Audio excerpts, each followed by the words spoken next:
اعوذ باللہ من الشیطان الرجیم، بسم اللہ الرحمن الرحیم۔ مسلمان دنیا کی سپر پاور قوم۔ مسلمان کی تاریخ، مسلمان جب تک دنیا کی سپر پاور ہے، انہوں نے مسلم معاشروں میں مذہبی اقلیتوں کے ساتھ حسن سلوک کی اعلیٰ مثالیں قائم کی۔ مسلمانوں نے اسپین میں 600 سال حکومت کی، لیکن مسلم اسپین دور میں یہودی اور عیسائی شان کے ساتھ زندگی گزارتے رہے جب تک مسلمانوں کی حکومت تھی۔ مسلم اسپین دور میں عیسائیوں اور یہودیوں میں مفکر بھی تھے، ماہرین طب بھی تھے، تاجر بھی تھے اور دربار سے وابستہ لوگ بھی تھے، یعنی مسلم حکمرانوں نے زندگی کے ہر شعبے میں مذہبی اقلیتوں کو دبانے اور کچلنے کی معمولی سی کوشش بھی نہیں کی، بلکہ انہوں نے جس شعبے میں چاہا انہیں بڑھنے دیا گیا۔ لیکن جیسے ہی اسپین مسلمانوں کے ہاتھوں سے نکلا، عیسائیوں نے مسلمانوں پر ظلم کی انتہا کر دی۔ انہوں نے مسلمانوں کے سامنے 3 امکانات رکھے۔ انہوں نے مسلمانوں سے کہا، اپنا مذہب چھوڑ کر عیسائی بن جاؤ، یا اسپین چھوڑ دو یا مرنے کے لیے تیار ہو جاؤ۔ بدقسمتی سے عیسائی حکمرانوں نے یہ تینوں کام کیے۔ انہوں نے مسلمانوں کو زبردست عیسائی بھی بنایا۔ جو مسلمان عیسائی نہیں بنے، یا تو انہیں قتل کر دیا گیا یا پھر اسپین چھوڑنے پر مجبور کر دیا گیا۔ ایسے کرتے ہوئے عیسائیوں کو خیال تک نہ آیا کہ وہ 600 سال تک مسلمانوں کی حکمرانی میں کس طرح مزے کرتے رہے ہیں۔ مسلم حکمرانوں نے یہودیوں پر رحم و کرم کی انتہا کر دی، جبکہ یہودیوں نے مسلمانوں کے ساتھ جو کچھ کیا تاریخ گواہ ہے۔ یہودیوں نے عالمی طاقتوں کی سازش کے تحت فلسطین پر قبضہ کیا۔ انہوں نے عرب مسلمانوں کا بڑے پیمانے پر قتل کیا۔ اس وقت 50 لاکھ سے زیادہ فلسطینی جلا وطنی کی زندگی گزار رہے ہیں۔ غزہ اور مغربی کنارے پر آباد فلسطینیوں کا یہ حال ہے۔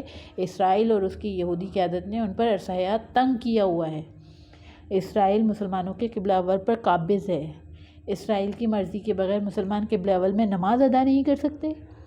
اسرائیل نے اس طرح غزہ کی ناکہ بندی کر رکھی ہے کہ غزے کو خود ذرائع ابلاغ کی دنیا سے بڑی کھلی جیل قرار دیتے ہیں۔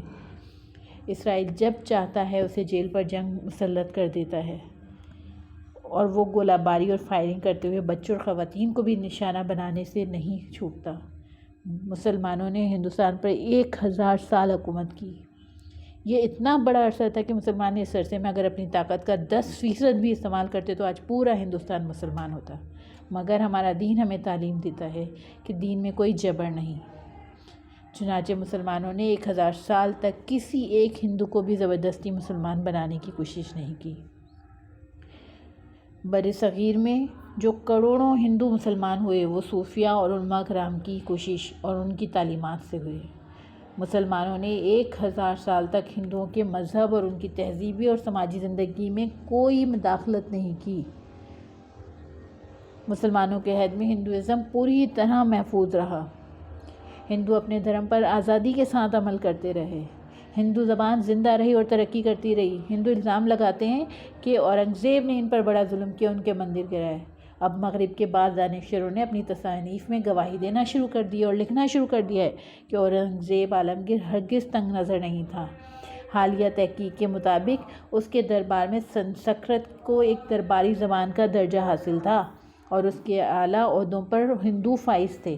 اس نے اپنی جیب خاص سے مندر بھی تعمیر کروائے، لیکن جیسے ہی ہندوستان مسلمانوں کے ہاتھوں سے نکلا اور ہندو کے ہاتھ میں گیا، انہوں نے مسلمانوں پر ظلم و ستم کی انتہا کر دی۔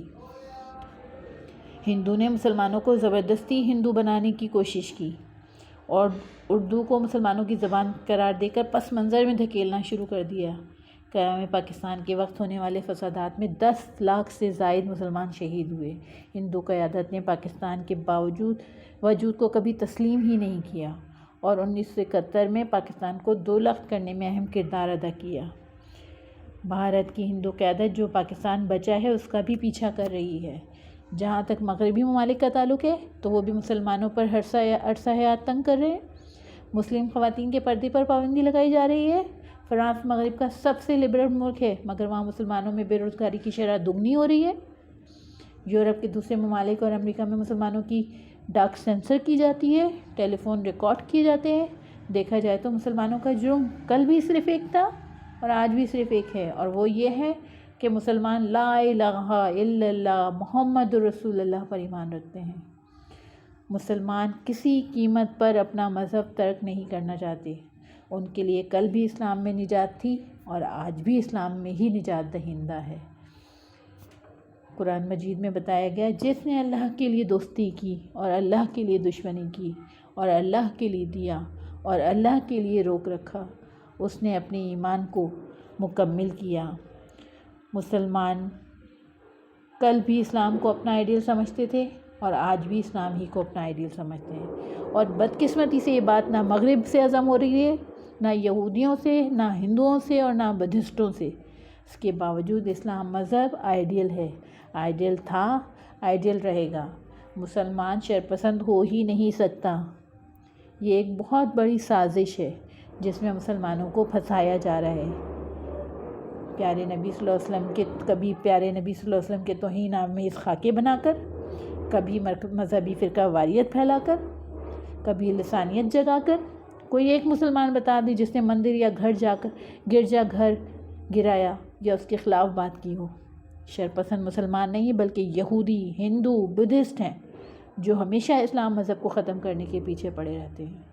اسلام وہ مذہب نہیں ہے جو کوئی مٹا سکے، یہ تو پھیل رہا ہے اور قیامت کے دن تک پھیلے گا انشاءاللہ۔